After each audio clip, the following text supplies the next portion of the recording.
We've been talking about it all week. It's a day away. That's Temple and Penn State. The Owls have not beat the Nittany Lions since 1941. Zach Gelb and Chase Sr. here with you on WHIP Radio in Philadelphia, all via iHeartRadio. Now joining us on the hotline is Steve Joachim, former Penn State and Temple quarterback, played here with the Temple Owls in 73 and 74 and won the Maxwell Award for the Temple University Owls. And now joining us on the hotline is Steve Joachim. Steve, Zach, and Chase, thanks for a few minutes. How are you? Hey, guys. How are you? Well, we're doing great, and we appreciate a few minutes today. And you transferred from Penn State to Temple. I know that you wanted to get more starts on a consistent basis. For you, back then, taking you back a bunch of years, what was the appeal to come to Temple University when you decided to transfer?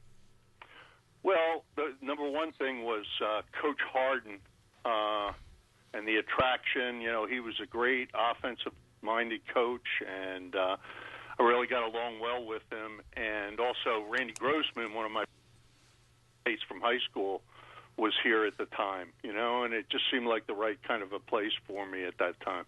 We know Wayne Harden is a very special coach, and he just got inducted into the College Football Hall of Fame, and he had some really successful teams here at Temple. What did you learn from Coach Harden? What was the most valuable lesson that he taught you?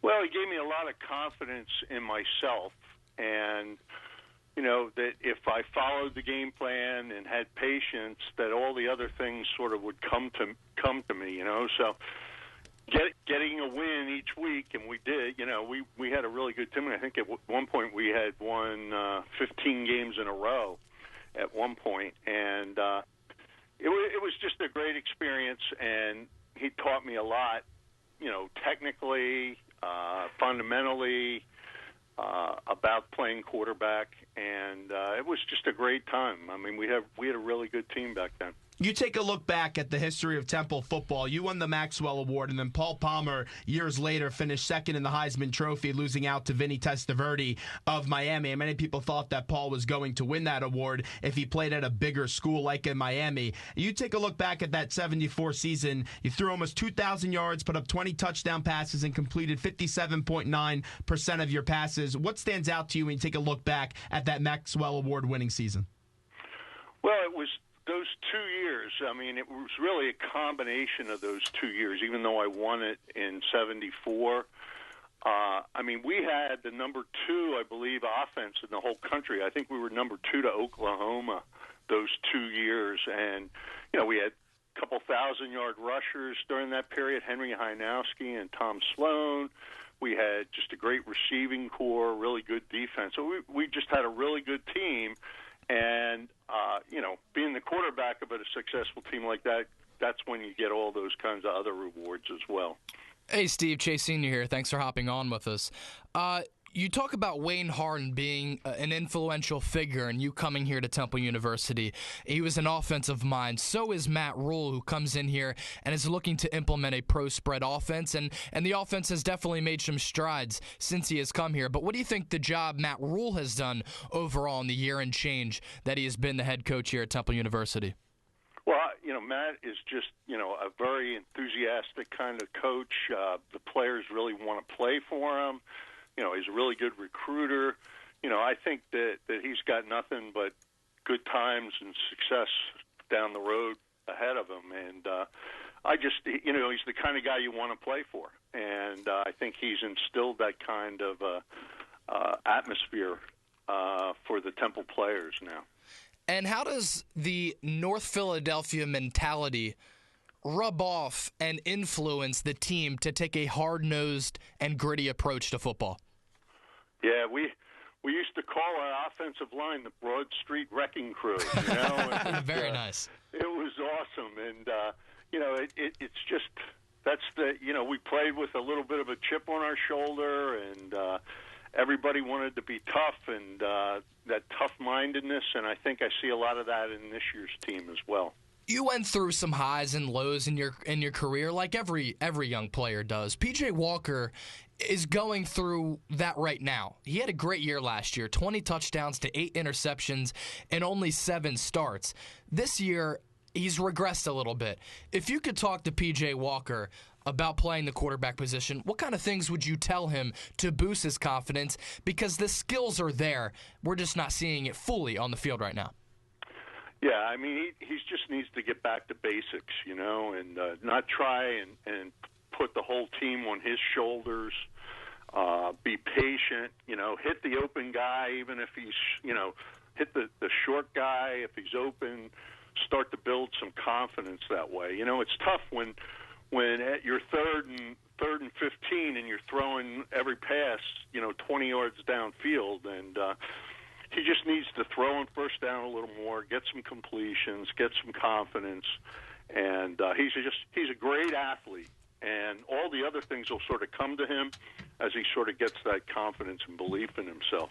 Steve Joachim is our guest. Zach Gelb and Chase Sr. here with you, WHIP Radio in Philadelphia. And WHIP will be in Happy Valley this weekend. Pregame coverage starts tomorrow on our station at 11:30, and then the play-by-play at 12 o'clock. And last week, I thought P.J. Walker played an above-average game against Memphis. He made some really good throws, and his receivers just didn't catch it. How tough is that for a quarterback when you throw a perfectly placed ball in open coverage? And I know it's a part of the game, and just your receivers continue to drop them. Yeah, it's very frustrating, and you just gotta commit to them that you still have confidence in them, right? And that you're going to keep throwing the ball to them. They just got to start, making the catch. I mean, these receivers need to start believing in themselves. And, I think as they do, some of them are young too, and as they get more confidence, you'll start seeing them making big plays for P.J. Walker, where he maybe doesn't throw the perfect pass, but they make a great catch. And that's sort of contagious. And once I think that starts to happen, then P.J. will be off and running. Jalen Fitzpatrick is a guy that has been one of his more reliable targets, and he went down in that Memphis game. He has a leg and an ankle injury. He said to a newspaper yesterday that he's going to play. Matt Rule said he's still day-to-day and will be a game-time decision. If Fitzpatrick is going to be able to go, which I think he will be, how enormous is that for Temple going up against Penn State and having one of your senior leaders on the team? Yeah, that's exactly right. I mean, here, it's a tough place to play anyway. And you want to have guys that have been there before that sort of can weather the storm.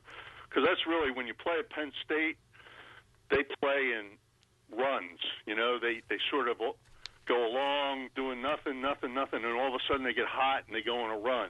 And you need to be able to weather that storm when they go on a run and sort of stop them right in their tracks. And I think this defense has the capability to do that. The offense just needs to be patient. Obviously, Penn State's got a great defense. It could be a great game. I've said this before. It's inevitable at some point Temple's going to beat them. And, this is a good shot. This is a chance for them to do it. Good shot. They just need to go out there and take care of business. Temple's overall defense ranks 40th in the country. They're one of the better red zone defenses in the country. They forced a ton of turnovers so far this year. Phil Snow has done a really good job of implementing a pro-type scheme. How impressive have you been with the job that the defense has done, Steve, because they've been excellent all year long? Yeah, really. We went into the season, questioning was our secondary going to be able to hold up, and now we're seeing, an effective pass rush, great play in the secondary.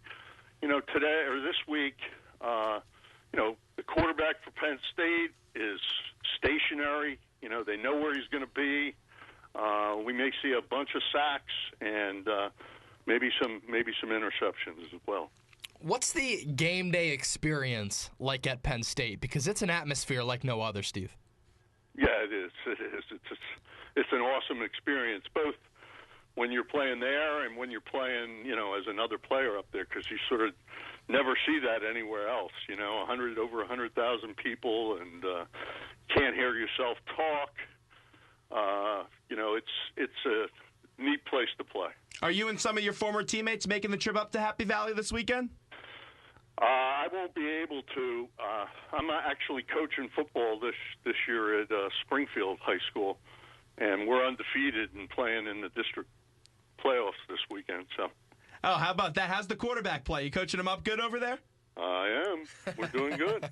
Steve Joachim is our guest right now, former Penn State and Temple quarterback, won the Maxwell Award in 1974. And Steve, I agree with you. I know it hasn't happened since 1941. It just feels like this game is going to be close. Both of these teams are even on the defensive side of the ball. Both of the quarterbacks are struggling on the offensive side of the ball. I think this game, as most games usually do, come down to turnovers. Is this just going to be a game that Temple's going to need to find a way to get a score defensively if they're going to want to win this football game? I think so, and special teams as well. You know, I mean, if they can grind it out, get a couple field goals in there. Again, Penn State plays in spurts, and you know, when they get that hot streak going, you got to be ready and come up with a play to stop it, and that's how you beat Penn State. Before we let you run, if you had to speak to these players, let's say Matt Rule invited you back to talk to the team, what would you tell them before they went on to take Penn State this Saturday tomorrow? Just, you know, that they're good enough. They don't need to be intimidated.